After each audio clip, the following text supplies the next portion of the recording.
কোন মুসলিম অমুসলিমের রক্ত গ্রহণ করতে পারবে কি না? উত্তর হলো, মুসলিমের শরীরে অমুসলিমের রক্ত গ্রহণ করতে কোনো বাধা নাই, কোরআন হাদিসে কোথাও নিষেধ নাই। অমুসলিমদের সাথে আমাদের উঠা বসা, চলাফেরা, খাওয়া দাওয়া, তাদেরকে কর্মচারী হিসাবে নিয়োগ দেওয়া, তাদের অধীনে কাজ করা এবং তাদের সাথে স্বাভাবিক লেনদেন করা, এগুলোর কোনোটাতে আল্লাহ তাআলা আমাদেরকে নিষেধ করেন নাই। আল্লাহ রাব্বুল আলামিন কোরআনে কারীমে বলেছেন, লা ইয়ানহাকুমুল্লাহু আনিল্লাযীনা লাম ইউকাতিলুকুম ফিদ-দীন ওয়া লাম ইউখরিজুকুম মিন দিয়ারিকুম আন তাবাররুহুম ওয়া তুকসিতু ইলাইহিম ইন্নাল্লাহা ইউহিব্বুল মুকসিতিন। যে সমস্ত অন্য ধর্মাবলম্বী ভাইরা, অমুসলিমরা তোমাদের সাথে যুদ্ধে লিপ্ত হয় নাই, শান্তিপূর্ণভাবে সহাবস্থান করতেছে, তাদের প্রতি সদাচরণ করতে, ন্যায়নিষ্ঠ আচরণ করতে আল্লাহ তোমাদেরকে নিষেধ করেন না, বরং ন্যায়নিষ্ঠ আচরণকারীকে আল্লাহ তাআলা ভালোবাসেন।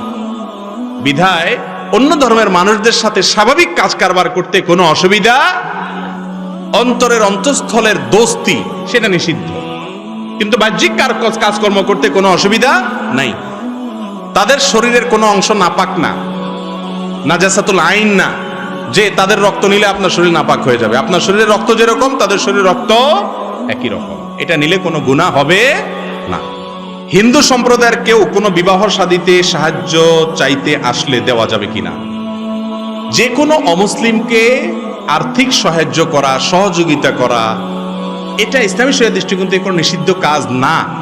আমাদের নবী করিম সাল্লাল্লাহু আলাইহি সাল্লাম বহু অমুসলিমকে সাহায্য করেছেন, অনেক অমুসলিমের উপকার করেছেন। তাদেরকে হাওলাত দিতে পারবেন, টাকা পয়সা ধার দিতে পারবেন, কোনো অসুবিধা নাই। তবে আপনার থেকে টাকা নিয়ে সে পুজো করবে, গুনাহের কাজ করবে, আল্লাহর অবাধ্যতার কাজ করবে, শিরকের কাজ করবে, সেখানে আপনি টাকা দিতে পারবেন না। অনেক ভাইরা আমাদের আজকাল উদারতা দেখাইতে গিয়া এমন উদার হয়, সব খুলে দিয়ে দেয়। এজন্য আল্লাহর সঙ্গে শিরক করলে, এটা শুধু অমুসলিম ভাইদের জন্য না, মুসলমানদের কথা একই কথা। কনসার্ট হবে, গানের অনুষ্ঠান হবে, কিছু লোক আছে দেখবেন মাহফিলের সময় পয়সা দেয়, কনসার্টের সময় পয়সা দেয়, বা মুসলমান আল্লাহ আল্লাহ, বা হিন্দু রাম রাম। বুঝতে পারছেন? সব চরকায় তেল দেয়, এটার নাম গোলালু, মুনাফিক। এই খাঁটি মুসলমান হতে পারে না।